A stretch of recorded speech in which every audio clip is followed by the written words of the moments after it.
Hello and welcome to The Tip-Off, your daily dose of Eagle Sports News. Today we have a special episode as we chat with former TTU QB Drew Martin.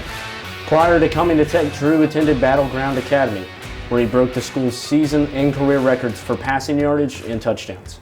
He was twice named All-Region and the Region Offensive MVP. Drew, how are you, man? Holiday season, how was your break? Tell me about it. Dude, it was awesome. First of all, Carson, I just want to say thank you for having me on. I really appreciate it. I'm really excited. But no, my break was a lot of fun, getting to go home and spend some time with my family and see some of my friends. And with me, being done with football now, it's been the first break I've really had, not having to, look forward to the next semester and get prepared. So it was definitely a lot more relaxing than usual, for sure. Yeah, relaxing is a good word for it. I had a relaxing break as well. Yeah. But it's good to hear that you had a relaxing break. A little bit, like you said, the break from football is definitely a plus too once you kind of sit back and relax a little bit. But we'll get into some questions. Of course, thank you for coming on to the show. We appreciate it. We've switched around the days a little bit, but finally got the interview. We made it excited. here. Yeah. Yes. First, tell us a little about why you came to Tech and what made you decide to play football here. So, that's kind of a funny story because all throughout high school, I never really, talked to Tech much, didn't really think much about Tech just because the coach here at the time only recruited quarterbacks out of JUCOs, like junior colleges. So they didn't really come talk to a lot of high school quarterbacks. But Coach Alexander was at ETSU, and so I was talking to him kind of some when he was there. He was the O-line coach.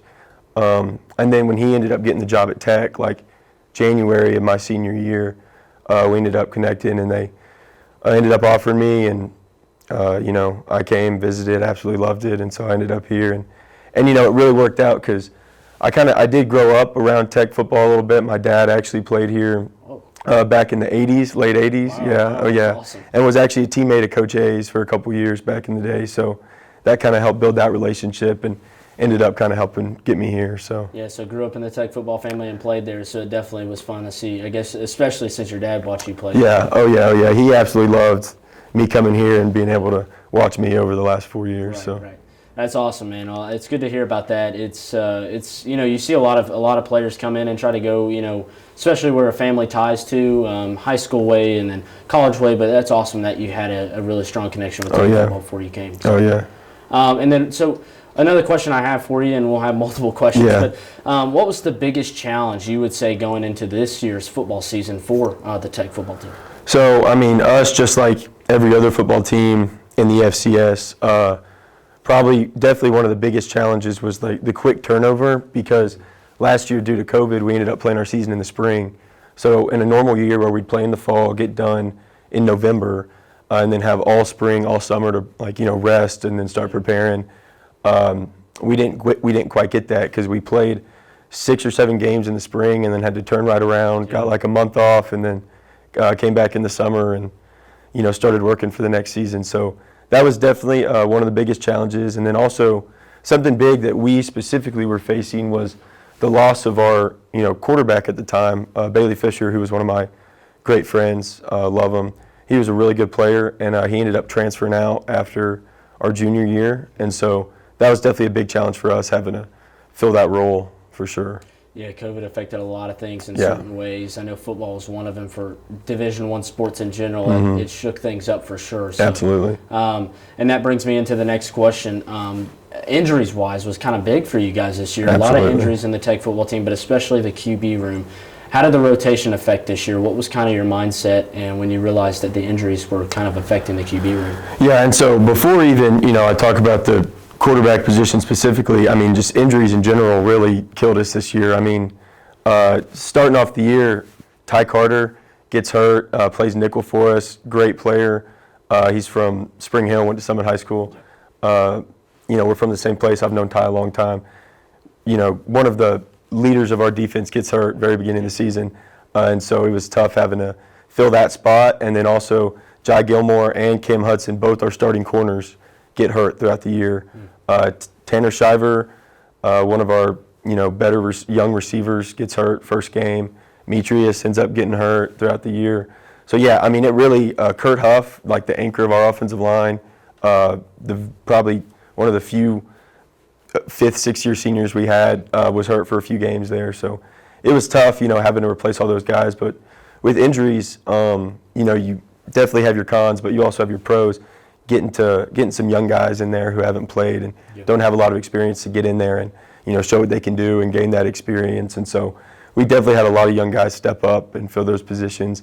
And then specifically for the quarterback room, having to rotate in and out, whether it's due to injury or due to this or that, whatever, definitely I'd say took a toll on our team.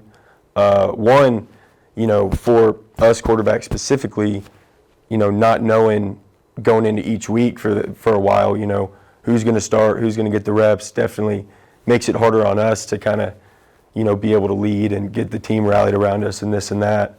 And then also for the other guys on the team, receivers specifically, with the timing of the different quarterbacks and everything. And then, like I said, just kind of rallying around, one guy. Definitely was tough with so much turnover at that position. And then, me specifically, obviously getting affected by it, breaking my collarbone in the 5th or 6th game. That definitely hurt. But then I think after that, when Willie kind of started to, was kind of solidified as the guy there for a while, we started, winning a few more games. So I think, getting that one guy in the spot to have everyone be able to, follow and rally around definitely ended up helping us in the long run. So yeah, I like how you mentioned when you do have injuries, go down the next man up. Yeah. I'm sure Coach Dwayne Alexander told you that. Next man up, and I think it gives them experience too. I mean, going into the next season too is, in other football games when you get that experience at that level, when they come back, they're ready to go in next time as well. Yeah. So I think that was a good point made there, but. Really, it shows that you even said it was tough for Tech this year with football and injuries wise, and but y'all played really well through it though. Yeah. Even though you guys did finish 3-8, there was a lot of games that went down to the wire. You never were out of games. No. And you played some tough opponents, especially in the OVC. What game? Is there any games that really stood out to you this year that you wish you could have won? You did win. Just name any games that you really want to talk about. There's probably two specific ones that come to mind because, like you said, there were a lot of games that came down to the wire. Very few games were, blowouts or where we didn't have much of a chance. And I'm definitely, I really think that our record really did not fully portray the talent and competitiveness of this football team this year because I really think that we were a lot better than a 3-8 team, but there were just a few games there that we weren't able to, finish when it came down to the wire. But specifically, I think at Eastern Illinois, we were down 21-14 driving, fourth quarter, had a chance to score, tie it up, and then a couple plays didn't go our way. So that was a tough beat. That was our first OVC game, so that would have been a huge one for us. And then another one, Murray State was close too, but another one really was TSU, Tennessee State, is another one that comes to mind. In Nashville. Yeah, in Nashville, in Nissan Stadium. We had the lead, and that was 2 weeks after I got hurt, I think, so I wasn't even back yet traveling with the team. So I was watching it. I was watching it on TV at home, but we were up most of the game. It wasn't very high scoring, but we were up most of the game. Towards the very end, we let them kind of come back, get a drive, and score, tie it up, took it to overtime, and then went back and forth in overtime for a little bit, and then they ended up scoring and winning the game ultimately. And so, but a few of those games, they go maybe the other way, one or two plays go the other way. We end up winning those games. We easily could have won at least 3 or 4 more games. So I'm very, even though I'm done just as an alumni and as a fan now, I'm really optimistic for this next season, with the amount of guys returning as we have. We barely lost anyone. We did lose a few key guys, but with 90-something% of our team returning, and we have a new quarterback actually transferring in this year, Jeremiah Oatsfall, he was at Austin P, really good player at Austin P, transferred to Memphis actually for a year to play receiver, and now he's coming in here. So between him and our new offensive coordinator, I'm really excited to see what Coach A can get this team to do this year, for sure. Yeah, I'm excited as well, and a lot of respect to you. You know, even though you might not be playing, but you're still rooting for them. Oh, They're yeah. still going to look up to you, Oh, yeah, especially absolutely. on the side as well. But 90%, that's a huge number coming back. So, like you said, a lot of those close games maybe will go in Tech's favor. Oh, yeah. But we talked about this a couple weeks ago. Now, it's a question that we talked about, of course, but Tennessee at Neyland, young kid, Yeah. he played in Knoxville Yeah. on a packed house. It was 80% capacity almost.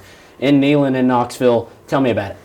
You know, I mean, it was a blessing for sure, just being able to walk in that stadium and then let alone getting on the field. You know, I mean, it was awesome, and for me, that was actually the first game I got to play in college at all. So first game since high school, and going into the week, you know, not knowing if I was going to get to play at all or not, and then end up playing the whole second half, and it was just a surreal experience. And you know, I am embarrassed to say it, but there was definitely some nerves involved at first. Oh, yeah, but I think the second play we ran like quarterback draw, and I got absolutely smoked. And then so kind of taking that hit and getting some of the butterflies out. Then after that, was able to just kind of be calm and have fun. And had a big completion to Quentin Cross, who was one of our if not our best receiver throughout the entire year. He played great that game as well as pretty much every other game, but I know that even though that game didn't end up the way we wanted to, on the scoreboard, we all definitely had a great time. It was a great experience for all of us getting to go out there. You come away with an experience of playing in Neyland. A lot of kids look up just to even step on that football field. Yeah. Whether it's meeting the coaches or meeting the players before the game, kids enjoy just stepping out in Neyland. But to play there, you'll remember that and take away that for the rest of your life. Absolutely. For sure. Oh, yeah. But now that you've had a little bit of time to digest this season, looking back, is there any standout moments from the 2020 and 2020 or 2021, 2022 season? There's definitely a lot of moments that stand out to me. Some good, some bad for sure. But if I had to pick one, I'd say definitely the SEMO game, Southeast Missouri, for a couple different reasons. One, that was the game I actually broke my collarbone and went down in the second quarter. But then the main reason that really stood out to me, because that was our first win, and we were able to, come back a little bit in the second half and pull it off. And it was just, even though, I'm sitting there in a sling after the game, just still being in that locker room and seeing everyone celebrate and jump up and down and just, rally around Coach A and everything. It was awesome to be a part of, for sure. Yeah, and I'm sure there's a lot of highs, like you said, and a lot of lows. Yeah. But you come away and you had a lot of fun with your players, even though there would have been some injuries. But y'all fought through it, and I think that's what's going to make Tech's team even tougher. Absolutely, I'm really proud of the way that the guys, finished the season, even throughout all the injuries, and definitely looking forward to what they can do next year. Absolutely. Well, that's going to wrap up today's show. Thanks, Drew, for coming in. Absolutely. Always appreciative, and I appreciate the time, especially from a former QB of Tech that played a lot of minutes, too. It gives us a lot of insight. So, yeah. Best of luck on what your future holds, and appreciate it very much. I appreciate it. Thanks for having me, Carson.